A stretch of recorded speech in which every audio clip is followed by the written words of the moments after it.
have a problem with gut because gut is no data. I particularly dislike when people tell me I'm really good at recruiting. Within 5 minutes of talking to somebody, I know if they're going to be good or not. The more they tell me that, the more I know they have used no data to make that decision. But if you go data against opinion, your chances of winning go up by a lot. Don't show up to meetings with opinions. The problem with gut is that we don't all have the same gut. Motivation to do your best requires stress. And yet we want to take all stress out. It doesn't work. The common language of business is finance. The people that speak HR, if they don't learn how to speak the common language of finance, they will have a hard time being understood. The one thing that I don't accept is when I hear HR people tell me, oh, I'm a people person, I am not a numbers person. I had to become good with numbers in order to be a good HR person. And the money will go to the people that can promise an ROI, and it doesn't come to HR. A business has three things, has some operation or technology, it has money, and it has people. The HR leg of this tripod. HR is often just dealing with the present. And what it takes to be invited to a strategic table is to be able to live in the present tense, but be able to see the future.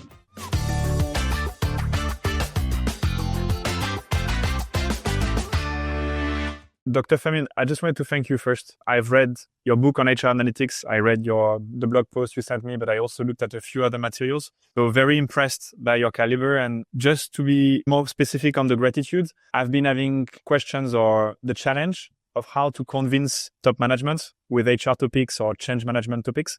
And you give the answer in your HR analytics book. I wanted to start with that topic. So the place of HR and the importance of HR for boards. On the INSEAD channel, you said that you were advocating for boards to pay more attention to this often neglected function. And you were talking about HR. What are the signs that you have picked up that show that this is a neglected function? There are many things about it. Some are quite more obvious. HR that does not report to the CEO, but through some intermediate function. HR not being invited to, for instance, M&A discussions until after the fact, and then only asked to do administrative duties. HR not involved in strategic planning, but only, again, after the plans are done, to then go recruit. In theory, a business has three things, has some operation or technology, it has money, and it has people. So those three things should be always in tandem. And what you find is that often the HR leg of this tripod is not present when the other two are discussing the future of the business. HR doesn't help itself much because many times what HR is doing is living in the present tense. And what it takes to be invited to a strategic table is to be able to live in the present tense, but be able to see the future. And HR is often just dealing with the present. Got it. That was my next question. How do you explain that? And how do we change that? So thinking about the future, is there anything else then we should do? No, there are lots of other things. I find that in many cases, it's a catch-22 because the business doesn't expect HR to be a business leader or a business person, and therefore doesn't hire HR that can be strategic. At the same time, because HR doesn't feel that they have been called to be strategic, they don't think that's what the job is. Oftentimes what you see is that HR sees itself as an employee function, so that their role is to take care of staff, rather than to see that they're a business function whose role it is to help the business achieve outcomes through staff. This implementation of business strategy through people is what I usually talk about with HR leaders as well as business leaders, because it fails, I think, on both sides. Got it. A question that might sound ridiculous, but I've learned that definitions are important to know what we're talking about. So how do you define HR in your day-to-day? Actually, of late, I've been defining HR very differently. I wrote a blog not too long ago that basically says we should take the human out of human resources. The reason I say that, a big tongue-in-cheek, I realize, but the reason I say that is because to plan for how the work will be done in the future, we must plan how it will be done by full-time employees as well as part-time employees, gig workers, project workers, and robots and AI agents. HR needs to be not just familiar, but expert on how work will be done by either software or by hardware, just as much as it is about how it will be done by staff. Even sometimes the equation on the part-time staff, HR isn't always fully aware of it because many of the part-time staff get hired directly by the line. They don't get paid through payroll. They get paid directly from the business. And often you ask HR, do you know how many part-timers you have working in the business? They don't know because they don't capture it. The fact that you are just focusing on doing HR for your full-time staff is a very short-sighted way to look at it. So when I say we shouldn't be human resources, we should be chief resources officers, is because we should worry about both human and machines and software resources. Why not leave the software and the hardware to the CTO? It is about how work gets done. It is actually a way to achieve productivity. If you leave it to the CTO, it's going to worry about the technical aspects of it all and not really worry about the change management aspects of it all. And the greatest concern today with the implementation of AI isn't the tech. The tech is available. Everybody has access to it.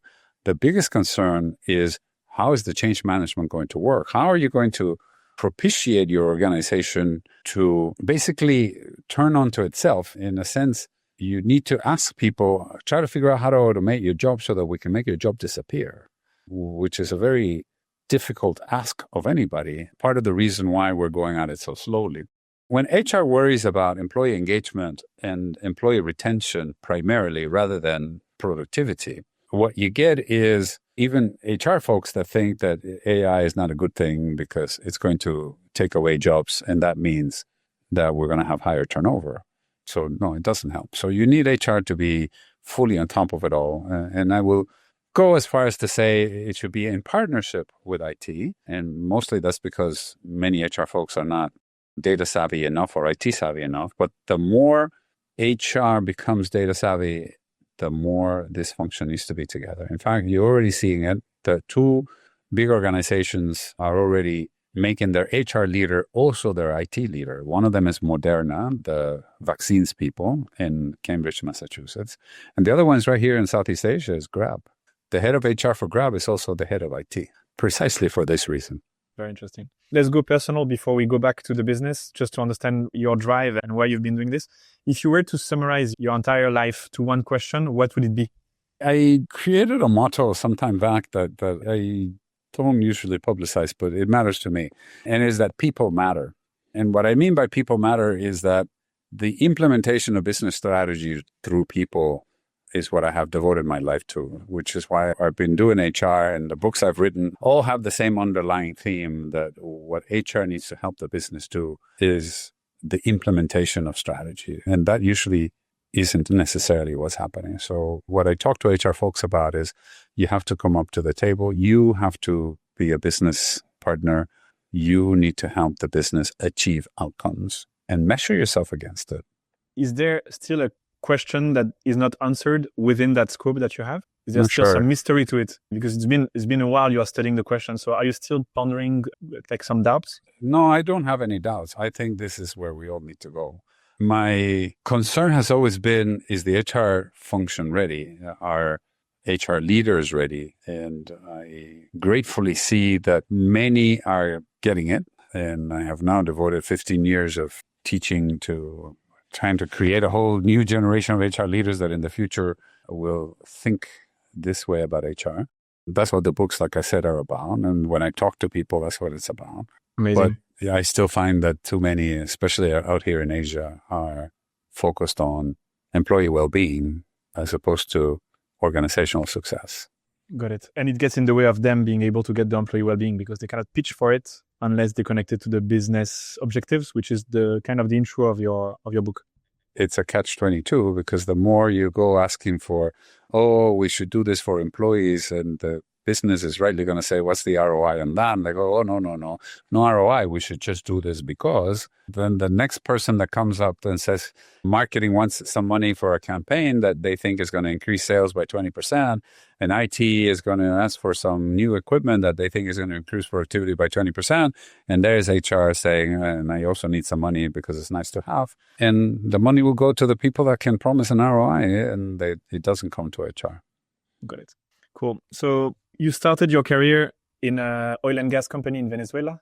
Yeah, correct. And it was in organizational development. Then you went to Willis Towers Watson, which is a company that I was reading today on LinkedIn. It says they provide data-driven, insight-led solution in the areas of people, risk, and capital. So very aligned to what you do today. Although that's a big definition for their HR consultants. Yes. But it was funny for me to see data-driven when you wrote the book on HR analytics. So you had this calling quite young, and you also studied psychology. What led you to this choice of HR? And psychology, in a way, is also very much human-centric. What made you choose this path? To be honest, I ended up in HR, not by design, but by default. I graduated with a degree in psychology, came back home to Venezuela with my psychology degree to realize that without a master's in psychology, the opportunities are very limited. So I started applying to master's programs, and I applied to 10 different universities, got rejected by all 10. So by then I needed a job. The only job I could get that was not, at the time, the psychology jobs were limited to coding, surveys, and very administrative tasks. And I had a friend that worked at the oil company, and she said, hey, HR people are looking for psychologists at my company. Why don't you come and have a conversation? And I literally wasn't looking for an HR job. I went to have this interview, and I got the job right then. I started doing the work and eventually learned to love it. I learned to realize that I could do a lot of what I wanted to do in psychology within organizations. Instead of doing clinical psychology, which is where I had started, I ended up doing organizational psychology. 3, maybe 4 years later, I realized that this very same question. And a guy that advised me, and I wish I could remember his name, I don't, but he came as an advisor from Shell to work with us, and he was the OD head of Shell at the time. And when he came to visit us at the oil refinery where I was working, I was the lowest one in the totem pole, so I was assigned to drive him around, literally. Because I had him in the car by myself a lot of the time, I was able to ask him lots of questions. And one of the questions I asked him is how to get ahead. And he was the first one that told me you really should focus on business. There were other incidents that happened around that time, but basically that's the one that pushed me. So I applied for an MBA and I applied for a scholarship. This scholarship happened. When I went to the MBA, I purposely went to study every hard subject that I could study because I felt that's what I was lacking. I had the basic knowledge of organizational behavior, but I had zero knowledge of business. So I studied finance and accounting and economics and quantitative sciences and statistics, every numbers thing that I could get my hands on, including marketing research. That's what eventually made me realize that the language of business is finance, and that if I wanted to be able to speak to business about HR issues, I needed to put those issues in business language. That's how I ended up here. Love it. It's funny how it seems like all your experiences have fed what you're doing today. But I guess everyone is the same when you look in hindsight.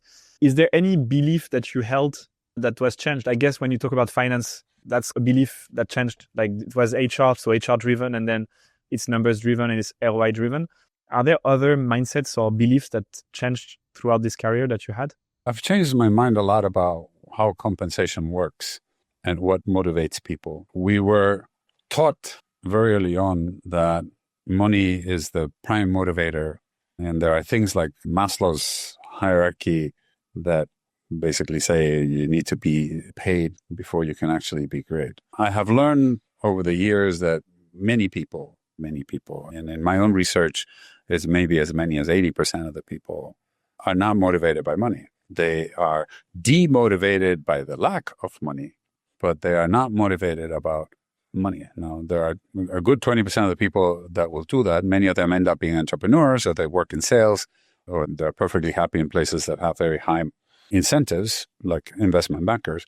But your standard run-of-the-mill HR employee, if you ask them, what are you going to do today to maximize your bonus at the end of the year? They wouldn't even know where to begin to answer that question because they don't do this for money.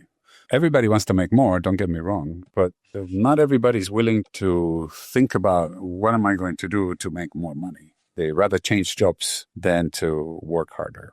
So there are lots of things that I think don't really work. Merit increases is perhaps the one that I have found to be least among the things that we continue to do, but that make no sense. If we give somebody a 1 or 2% difference in annual salary increase because we expect them to be on the top 35% instead of the next 65%, most people for the extra 1 or 2% of pay will not move a finger. And yet we continue to think that because we have a differentiated merit increase matrix, that people will work for that extra 1%. I have found consistently that's not the case. Same with bonuses. I had a shock one time that I was working with a client to create a new incentive system for executives. And he was the guy in charge of administration. That means HR reported to him. And I asked him, so how do you know? And he gave me an answer that I have never forgotten. He basically said, I look at the letter when I get it at the end of the year. And if the number looks okay, then I'm all right. Even the guy who's responsible for designing the bonuses doesn't think bonuses motivate anybody. If he looks at the letter and it's what he expected, he is just okay. So he's not happy. He's just okay. But if the letter is not what he expected, now he's upset. Again, it taught me the same lesson that it's not the willingness to make more money that motivates people. It is the not getting the money they think they were entitled to or they deserved that upsets people. A lot of what I have changed over the years is this notion that we should be paying for performance, and that pay for performance works in all cases. When you started a PhD, what was your objective? Exactly at this point. I was quite tired of going to boards, and it just felt to me unfair. I would be going to boards and charging, $250,000 to help them set up their incentive system for executives. And then we would have whole debates about what their competitors are doing and therefore what they should be doing. But I had no idea. And to this day, I think most consultants don't have any idea whether the package that they're proposing to their clients will motivate the executives more than any other alternative. They end up designing things to make sure it complies with finance, make sure it complies with stakes. So there's a lot of compliance involved. We justify it. We justify making sure that some competitors are doing so that we can go to the board meeting and the board will approve it. And we can go to AGMs and the AGM will approve it. But not because we think this is going to motivate anybody. I'll give you a quick example. If you're going to use performance shares or stock options, would you be able to know if one is better than the other in terms of motivation? We don't. Let's say we have a 50-50 plan, 50% salary and 50% incentives versus a 40% base, 60% incentives. We know if 50-50 is better than 60-40? We don't. Those are the kinds of things that I wanted to study with my PhD. And so I learned a few things along the way. I learned that having a bonus makes a difference, but the amount of bonus does not. I also learned that team incentives always work better than individual incentives, and that even blended incentives like part team, part individual don't work as well as pure team incentives. And so that has sort of permeated the way I think about how to drive performance, because in the end, from an HR point of view, at least from an analytics and compensation point of view, what the job is to attract, retain, and motivate. And if motivation is not going to be any different, then you're better off to attract and retain. You're better off paying higher base and lower bonus. And because the amount of bonus is not what makes a difference, then no point in having a big amount. So those are the things that I went to study in my PhD. And that's how I've since changed my mindset, because I now have facts and data that support me. What's interesting about this is I was still at the consulting firm where I was working when I wanted to start my PhD, and I had already written my first book and I was finishing it up. And I asked the company, I said, it would be great if you guys could support me during my PhD in terms of time and in terms of maybe some funding, because it was an expensive program. And the answer I got was quite telling. They said, and this was the president of my consulting division, the global president, who said, I don't think we want facts for our clients. I think they may not want to know. And that rankled me, basically, because then we're basically accepting the fact that we don't know, but it's okay. We provide, I guess, from a consulting point of view, we provide other services. We provide the fact that it is defensible. And okay, so if it's defensible against shareholders, that's already a service. But I was looking for, does it motivate? And that was not a concern. You were looking for truth, and they have comfort. The clients do want different things. They do want motivation, but they do want compliance. So we provided the latter, much more than the former. The difficult part of, even I read one of your papers, I don't remember which one, but I remember clearly you were talking about DECI and basically that pay for performance or a rewards in creative endeavors can lower down the performance. And I think the conclusion of that part of your paper was about the fact that the data is inconclusive. So basically, you can't have a blanket rule that applies to all cases. You need to study deeply each of the cases you're in. And this is not the answer we want to get, because everyone was a superficial, quick one. Okay, 80-20, give me what I need to do. And you're not allowing this. Or just tell me what my competitors are doing, and that's good enough. Yeah, but it's also frustrating for me as a reader, because I would like to come to an end, to have a closure, and you don't no closure. Because the closure basically means look at your own data, make your own conclusions, and go from there. And ideally, if you have a one-size-fits-all program that fits all corporations around the world, think about this, then nobody can differentiate themselves. And that's not what you want as a company. What you want as a company is to be able to differentiate yourself. From a strategic point of view, it makes no sense. The other thing that's different, and HR is quite inconsistent about things like this. We have, for instance, flexible benefits. I don't know if you're aware of the practice of flexible benefits, but the idea of flexible benefits is predicated on the idea that different demographics have different values on different parts of your benefits program. I say the same about pay. Some people really want to have a bonus, but some people would prefer to not have a bonus. Now, what's interesting is that the companies that have given people choice, and these are companies like Netflix and Shopify, what they find is, again, the same number that I have found, that something around 80% of the people would rather forego bonuses and just get base. So I'll ask you this way, Matthew. If I gave you a choice to come work for me and I'm going to pay you, I don't know, $600,000 US to work for me, and I send you two documents, you sign whichever one you want and return it to me. One document says, I'm going to pay you $360,000 of base salary, $120,000 target bonus, which could go up and down depending on your performance and the company's performance, and another $120,000 of long-term incentives, which vest in 3 years and are dependent on the company share price. Or the other document I'm going to send you is the same $600,000 package, all in base salary. You sign whichever one you want, you return it to me. Which one would you sign? I would sign the base one.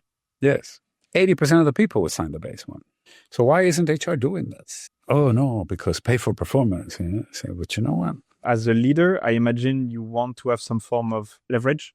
And so the bonus gives you a way to punish if something is not happening. So it gives you an illusion of control, maybe. You can fire people if it's not working. There's a harder one. It's a soft way of, Then create team incentives, which is a bit my point. If the company doesn't make money, then nobody makes money. That makes more sense. Because what happens right now is I have individual incentives, because everybody has individual KPIs, but the money needs to come from somewhere. So the money comes from a pool that is built from profits. Okay. I got a great performance. The company didn't make any money. I still expect to get my money, even though the company made no money. How is finance satisfying themselves with this? It actually makes a lot more sense to, if you can take out, and there's ways to take it out. If we have a terrible year, everybody gets an 8% pay cut. There is a motivational theory that basically says if you already have something, the motivation to keep it is a lot greater than if you don't have something and you have the motivation to earn it. That's a great one, yeah. Yes. The theory is on my side, but yet the practice is not. Love it. Okay, cool. Oh, no, this has been studied since Pavlov's dogs and Skinner's rats. Everybody knows this. But we don't think that way. We think pay for performance works.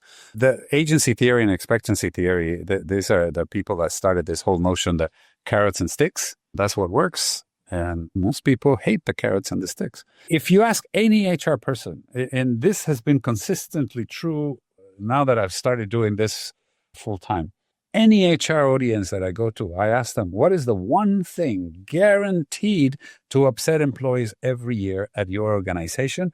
Within nanoseconds, the answer comes back, annual merit increase, the entire performance plan.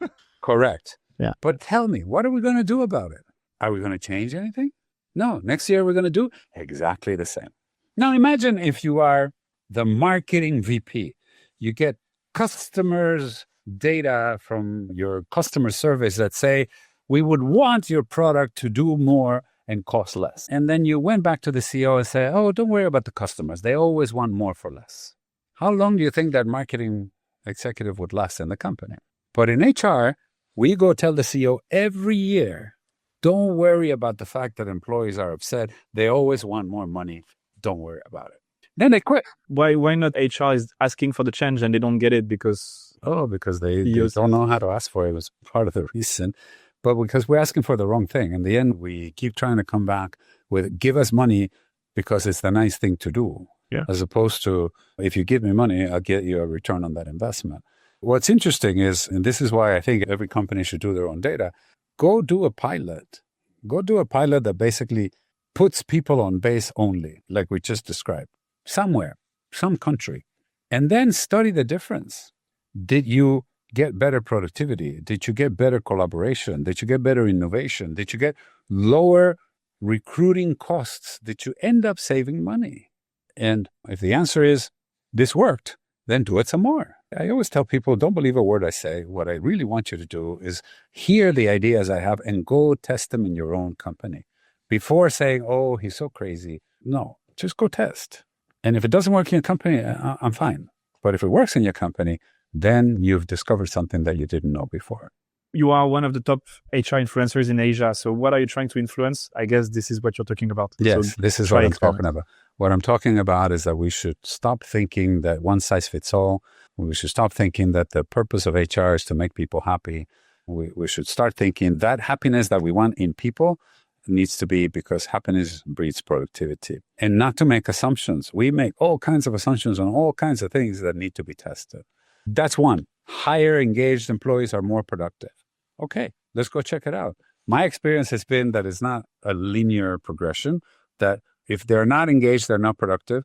But funny enough, if they are super engaged, they're also less productive, that there is a point of stress that is necessary. I think of it this way, I run marathons. If I were happy the entire way to the end, I wouldn't do my best time. I would enjoy it a lot, but I wouldn't do my best time. For me to do my best time in whatever marathon I'm running, there needs to be stress. I need to be pushing myself. And then the happiness comes at the end. I did it. I beat my expectations. I'm so happy. But during the process, you need to feel some degree of stress. Because if you're not being stretched, you're not giving your best. So I think this is, again, from a psychological point of view, ever since my early days, that I have never quite understood. Motivation to do your best requires stress. And yet, we want to take all stress out. It doesn't work. So it's an inverted U shape. This has been studied over and over. And yet, when I tell HR people, go check this out, they don't want to because it would change their conversation in a way that they're not prepared to go back and say, oops. I remember I had a client once. I won't tell you the name. It was an Australian bank. And the head of HR had a few ideas, but one of the ideas she had, back to the point about pay for performance, was that the bigger the bonus, the better the performance. So we went and we studied it because she was already in the process of changing some of the states. There were states still that had no bonus, a state that they had a small bonus, and state that had a bigger bonus. So we tested. And the answer came back, as you will predict, because I already told you earlier, that the no bonus was not as good, but the low bonus and the high bonus were equally good. And so we went back and I said, go with the lower bonus, not with the higher bonus, because the lower bonus will get you the same performance, but higher attraction and higher retention. She refused to hear it. Oh, no, because it changed her narrative. When we went to talk to our division president, the division president thought we made a lot of sense. She lost her job. Instead of believing the data, they want to believe their beliefs. If you ask me, what am I trying to do with HR folks? Is to be data-driven. And this is why eventually I got into analytics, because I realized that in compensation, we deal with so many assumptions that until we get data to prove them right or wrong, we're not going to get people to change. Got it. Maybe to follow up on data, what do you say about the fact that human organizations, or even just like humans in general, are just very chaotic? And so it's hard to come up with patterns in chaos. It's easier to do it in systems that are I'm simple. sorry, but physics is the most chaotic thing in the world. And imagine telling the scientists, physics is chaotic, you shouldn't study it. I don't buy that for a second. In fact, the more chaotic it is, the more you need to study it so that you can understand the patterns. Of course, there are patterns. There are many patterns. And you should check. You should verify it. The worst thing I think you can do is live on assumptions world, and then live on assumptions that basically say pay for performance works, or merit increase works the way it is, or everybody's motivated by money. We make all kinds of assumptions like this all the time. And then we get surprised when it doesn't work that way. So I just spent 10 years in doing a lot of work for the social services. If there is ever a place where people don't work for money, it's in social services. So you can tell me, okay, well, they self-select. They decide to go there instead of going corporate. So I say, okay, that's fine. Then check. Is there a difference in the way that people in social services think, act, behave, personality, values? What is it? Because if you believe that money is the motivator for everybody, it should be the motivator for people in social services as well. I spent a lot of time at university. Professors don't work for money. It's not the bonus that drives them to do research. There are lots of other things that drives them to do research. The bonus is a consequence, not the cause. I have seen this over and over and over again in many parts of life. It's just that whenever I say this, people will come back and say, oh, but that's a rare example. I say, it's not. Go check. Go ask your HR team. Go ask your finance team. Go ask your marketing team. Maybe not marketing, but IT team. And none of these people is working for money. All of these people are working for pride. They're working because they love the job. They're working because they want to get their hands on an interesting problem and trying to solve it. In social services, because they want to help other people. In corporate IT, it may be because they want to solve an interesting problem. But it's not the money. It's weird that if we stick to the 2080 distribution of money versus other things that are driving us, it's funny that the prevailing narrative or mainstream thought is the one of the 20%. How do you explain it? Is it because the leaders are more money-oriented? Yeah. That's what I think. And the finance folks drive a lot of these decisions. The HR folks have not been able to make financially driven arguments on ROI. Although, like I said, whenever I've done the analytics on it, I have found that there are better ways to do it and that you can justify it. But yes, basically a bit of what you say that I think the consulting firms, this is why I quit the consulting world as well. The consulting firms are partly to blame. When I was in social service, I asked some consulting firms to come and help us fix some of the pay issues. And they came with their same playbook. Oh, pay for performance, merit increase tables.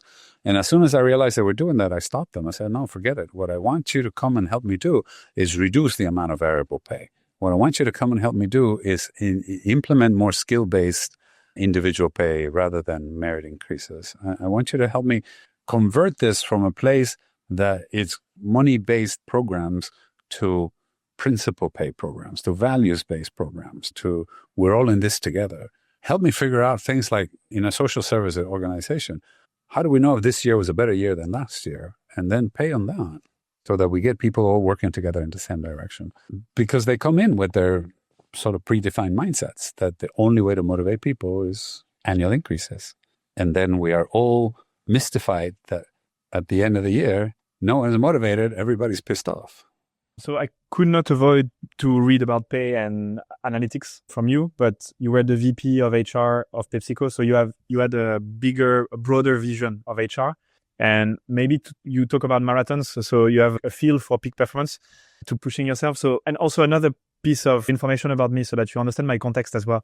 I worked for Google at the beginning of my career for a few years. And from Google came Project Aristotle and Project Oxygen. I don't know if you know about those Oxygen. Two. Yes, Oxygen I know. Aristotle I don't. But I've read Laszlo Bock's book. Yeah. Okay. Yeah. To me, when I connected this to what you do in HR analytics, because I was very impressed by how much they were studying us through annual reviews, through there was a workplace analysis when I was there my last year, where they were looking at your distance from green plants, your distance from the window, your distance from the micro kitchen, and your performance according to those data points. So always very interesting to me, this data. And I wonder whether you have identified other aspects of life that drive higher performance in organizations beyond the pay aspect of it.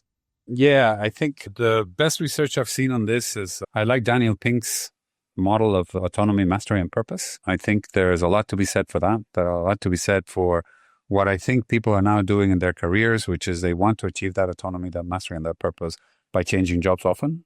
And they want to learn about different things. I think companies haven't figured this out yet, but people are doing it. The data is there. People change jobs every 2 to 3 years, not because they don't like the company they're in, but because they want to learn new things. So the companies that have figured this out, one organization that does this actually quite well is the government of Singapore.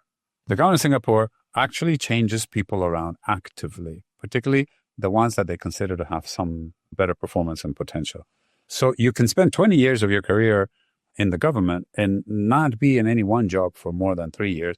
And you can change ministries and areas. So today you could be doing, roads, and tomorrow you could be doing health, and the next day you could be doing education. The better organizations have figured this out, but a lot of what motivates people is learning, is growing, is mastering new things. And the more you can change people, the better. Now, you can't change everybody because the musical chairs may be a bit dramatic. So that means that you have to create sort of a difference between the ones that you're willing to invest and the ones that it's okay if they don't stay. But HR needs to have that mindset, the mindset that says it's only this 20 or 30% of the people I want to keep for sure. The rest of the people, if they come, if they go, it's okay. It requires that kind of a mindset. And it's hard still for a lot of HR folks to say, I have favorites. But we should. Honestly, we should. So there are organizations, when I was at Pepsi, one of the things we did something like that with our sales force in India. And basically what we said is we're going to hire differently. We're going to hire about 20% of the people from the day we hire them with the notion that these are the people that we are going to invest in, so that about 10% of them, about half of the people we're hiring, will eventually become the sales supervisors and the sales leaders. The remaining 80%, we're going to hire them only to be salespeople for their entire lives. Which means if you are great, but as a salesperson, because I don't really think that you are fit to be a manager. We did sometimes make that permeable, meaning we would send us people on scholarships to learn management and get a degree or something and then bring them back. But those were the exceptions, not the rules.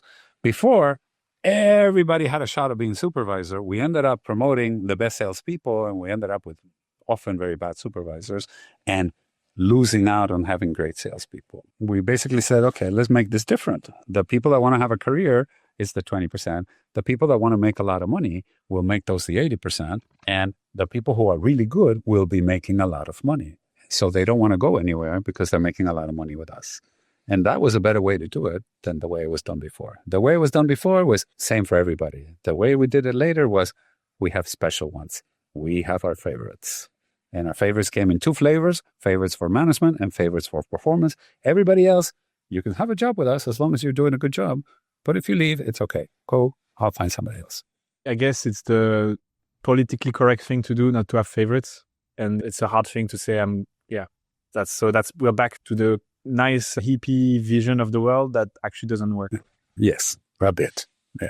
If I listen to you, there's a lot of data-driven thinking. How do you balance it with the human insight? So the kind of the gut feeling of things that are hard to explain or put numbers on, but they have their place. At least that's what I believe. What kind of things do you think is a gut that has a place? If I meet someone, I'll have trust, for instance. It's hard to put a number on trust. At least right now in the organizations I'm in, I've never seen any tool that would help me to get that understanding without meeting the person and feeling them, working with them over time. But the HR decision might be on promoting somebody, not on keeping somebody employed. You make the assumption everybody's trustworthy until proven otherwise. But now you have to promote somebody. Okay? Now trust takes a different perspective, because now it's just, do you trust them? But will they be good as a manager? You also need to trust that. So is your gut enough to promote somebody? Because you need to make an HR decision now. It's not just about, do I like you? Are you good enough to be promoted? And how do I decide between two people that could be promoted? Is it also based on your gut? I'm not saying only gut or only data-driven, but what I mean is in the decision-making, I would have the report, I would have the track record, I would have all my notes, which are not perfect. Like none of those numbers or none of those notes will be perfect because we don't have AI to synthesize absolutely every conversation we had and every artifact they produced.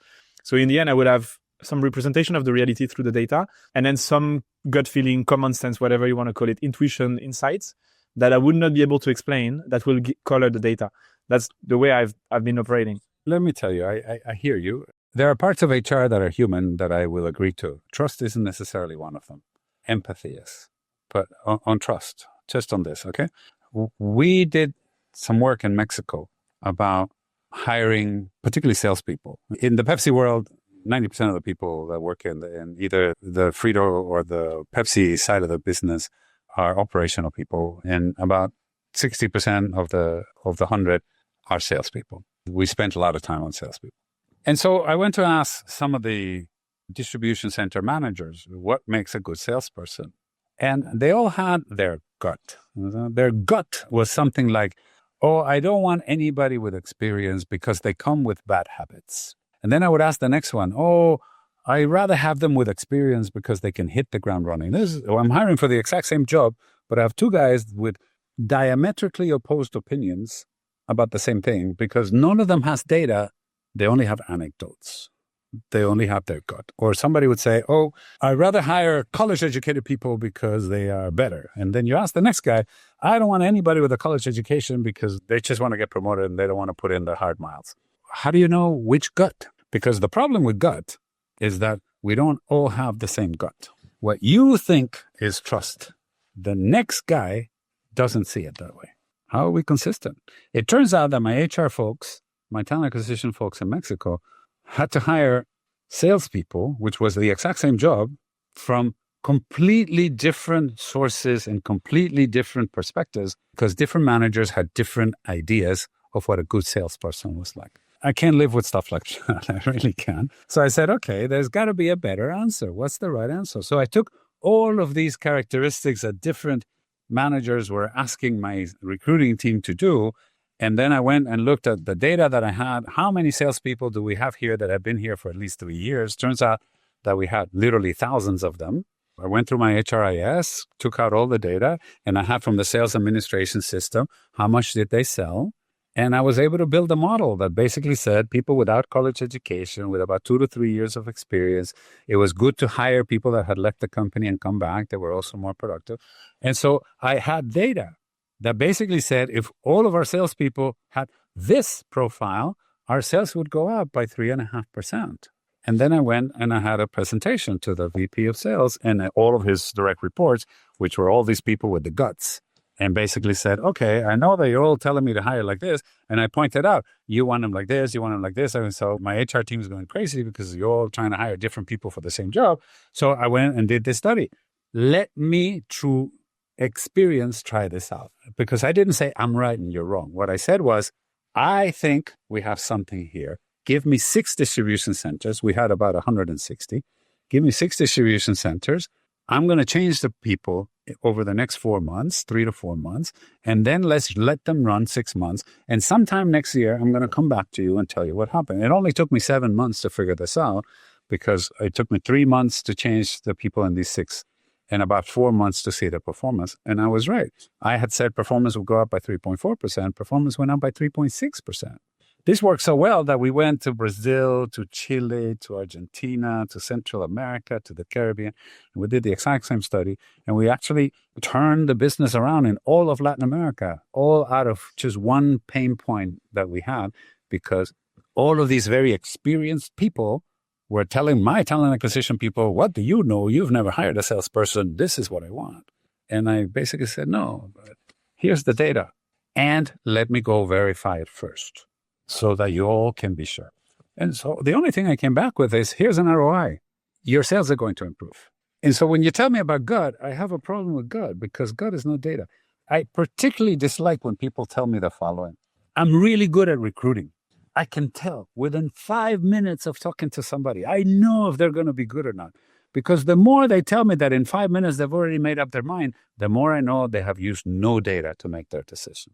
And we are very variable. Our guts are not so good. When to use gut? You said empathy and trust. I use gut to create hypotheses that I can then validate.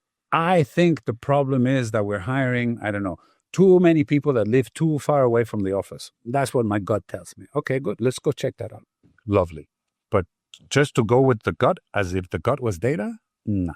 Intuition, I put it in the same category. If your intuition tells you something, let's make that into a subject to be studied. Empathy, however, is a very different thing. Empathy is understanding when somebody is having a problem. Empathy is understanding when somebody who's usually a good performer is not performing well. Something must be happening. Empathy is about being able to see the human side that everybody some days has bad days and some days has great days, and that you are not always going to be 100% on. And empathy means, as a coach, as a leader, as a manager, as a supervisor, to be able to say, okay, I can see the problem. Let me help you with it. Talking about gut feeling on hypothesis, and then I'll go back to HR because I don't want to be too much on AI. We talked too much about AI. One question would be for you now, do you prompt the AI first or do you listen to your gut first? Do you check with your gut or do you check with AI for the hypothesis these days? If I already have data, No data. You just have a problem. If I have a problem, I'll ask AI. And then if I read the answer and I don't quite always, sometimes the answers are okay, sometimes they're not. So if they give me an answer that I didn't quite, then I'll say, what about this? What about this? Sure. That's if I don't have data. But if I have data, I'll go with my ideas first. Great. And then I would ask, besides this, what else do you think can be happening? Got it. If you have an organization that is underperforming, where do you start? Oh, that could be in so many places. It can be in too many places. Hard to answer that as a single answer, because it could be a product feature. It could be lack of marketing, lack of sales. It could be execution. It could be poor planning. It could be bad leadership. So hard to give a straight answer to that. If I have no idea what's going on, I may try to build a multivariate model to try to figure out where the issues are. If I have a company that's underperforming, the one thing I wouldn't do, by the way, is, okay, I like to talk with stories, because stories, I think, illustrate points better than theory. We had a business in Asia, in India in particular, that was underperforming. And when I went to visit with them, when I was head of HR, I went to visit with them. The managers, the senior leaders told me that it was two problems. One, that we were not paying enough, and two, that we were hiring too many women. That clearly. The women are not as good as men. They quit, they go, they get married. So too many women. And I know that we have these DEI targets that we need to comply with. So that was it. They already gave me the answer.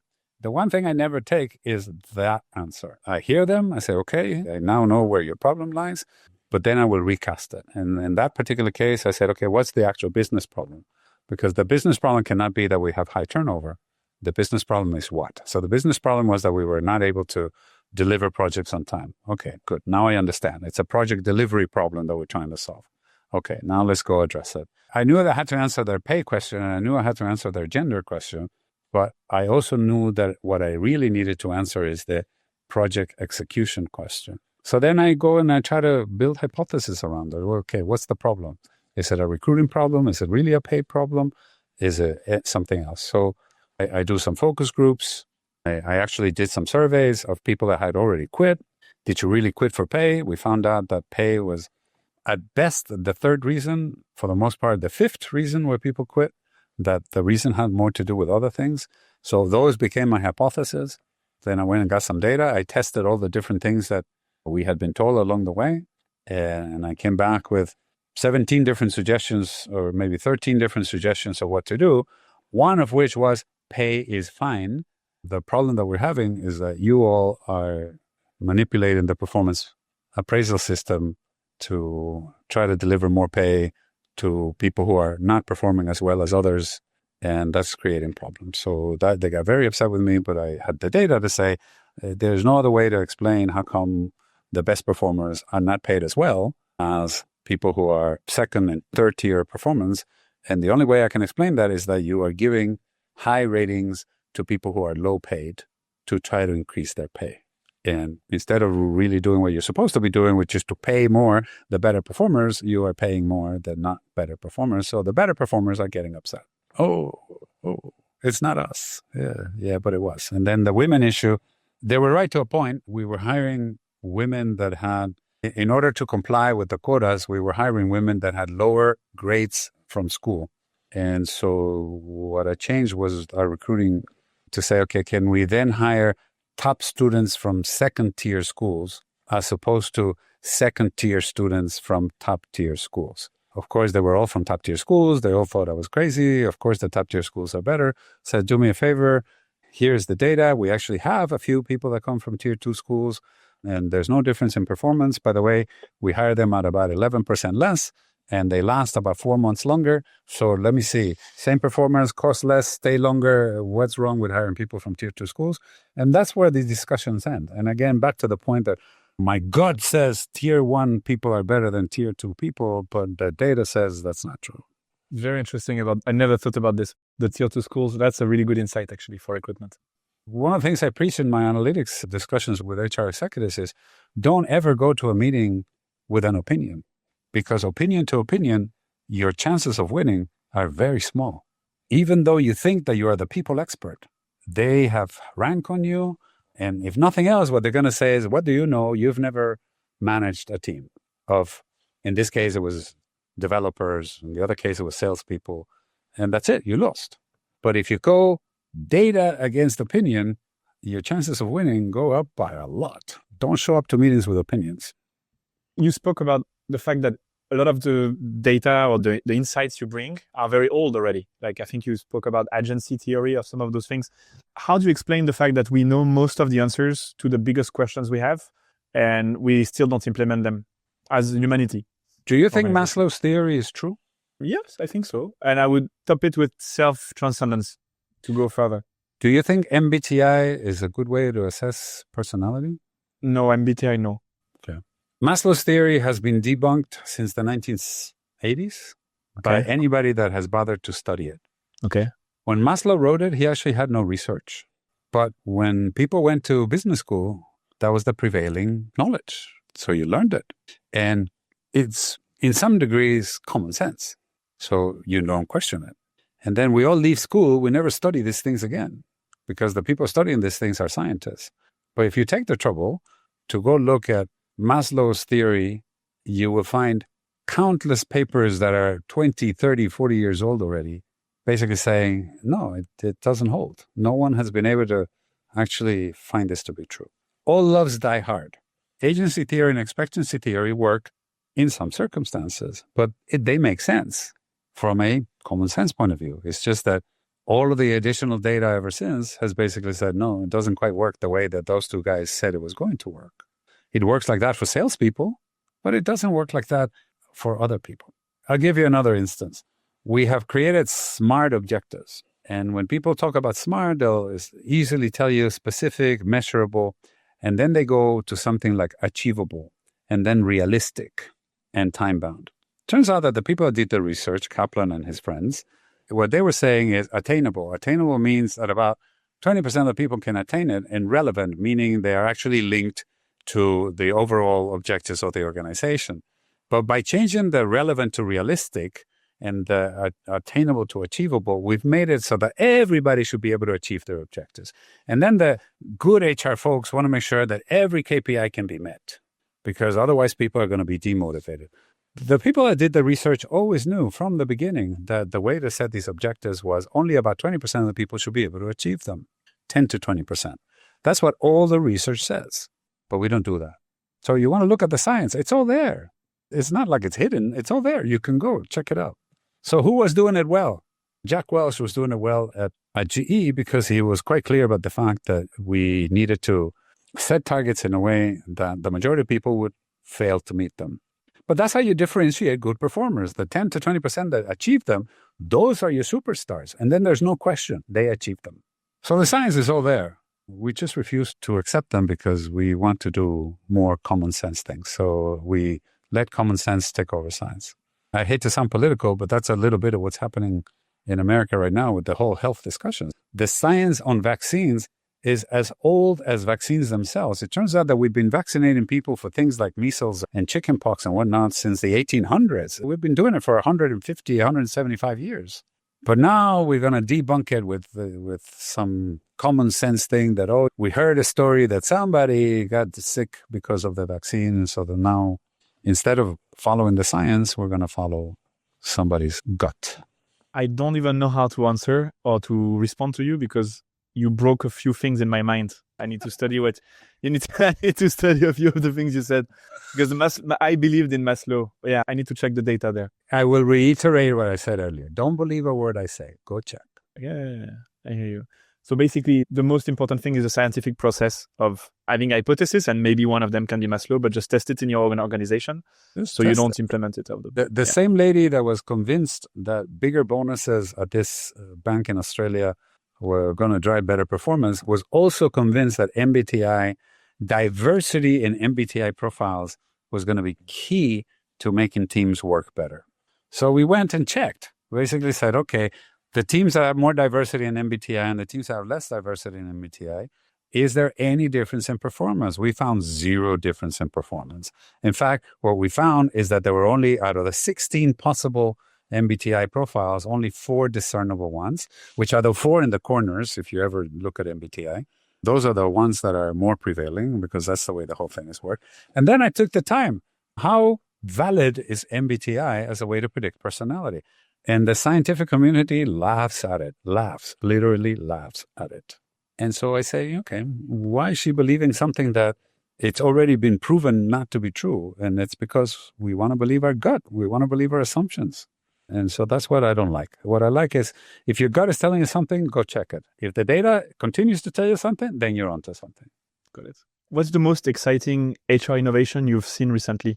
Oh, so many things going on. AI, agentic AI. I love the flexible pay at Shopify and at Netflix, that idea of personalized pay. I think there are some people doing super interesting analytics ever since Google started with POP. That is fascinating.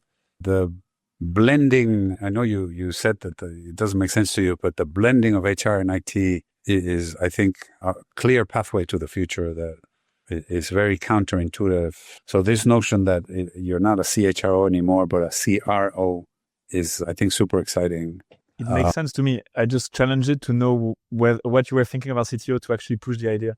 I have a guest who's doing this as StoreHub in one of the companies in Malaysia. We're also doing AI and human. So I'll go deeper with him. They're doing this. It's a startup. Yeah. And what you're going to find is that is twofold, because now when I think about strategic workforce planning in the future, I need to add a line to my strategic workforce plan that says robots and another line that says AI agents. I make a distinction between actual machines, robots, and AI agents. So I'll give you a quick example that you'll understand. I don't know about KLIA, but here at Changi, there are multiple robots now that clean the place. Easy enough. Until 2 years ago, we needed a crew of janitors. When you were planning your future workforce, your expansion into Terminal 4 and Terminal 5, among other things, we're planning to hire janitors. Now you don't. Now you are planning to buy robots. And the janitors work in 8-hour shifts. The robot, they get plugged in for 4 hours and they work for another 20. How many robots do you need to do the job that a crew of janitors were doing? That becomes part of your strategic workforce plan because now you don't need to hire. So are you going to let who exactly take care of that? So you could say, oh, that should be IT. But IT is going to say, no, this is not really an IT problem. So you're going to let who? The janitor, general facilities team do it. Okay, but they are replacing people. This is a very simple example of what I'm trying to say. You, HR, need to be 100% on top of this because what it means is, yes, in the future, we're going to hire less. Not only that, in the future, we may have to fire our current janitor crew because we're going to replace them with 20 robots. The same is true of agentic AI. I just read today that I think it's Salesforce.com that is replacing 4,000 customer service people with agentic AI. 4,000. Who is managing that change? You can't let IT do it. They have no clue. So it's not an IT problem. It's a resourcing problem. Got it. That's why I think it should be combined. So yeah, go talk to them. I think that's a little bit of what you're going to find. That it's now becoming a resourcing issue, not really an IT issue. And maybe one question I had for you was, what kind of company would you look up to in Asia? You spoke about Grab for the CHRO, CTO question. Are there other companies that you have on your radar that people are pushing boundaries of what's possible? I think Grab is definitely forefront. DBS is another one that I think is doing super interesting things. I don't know enough about some of the Chinese companies, but the two that I think are doing excellent things are ByteDance and BYD. And the other one that I really admire is in Australia is Atlassian. And in Singapore and Malaysia, anyone near?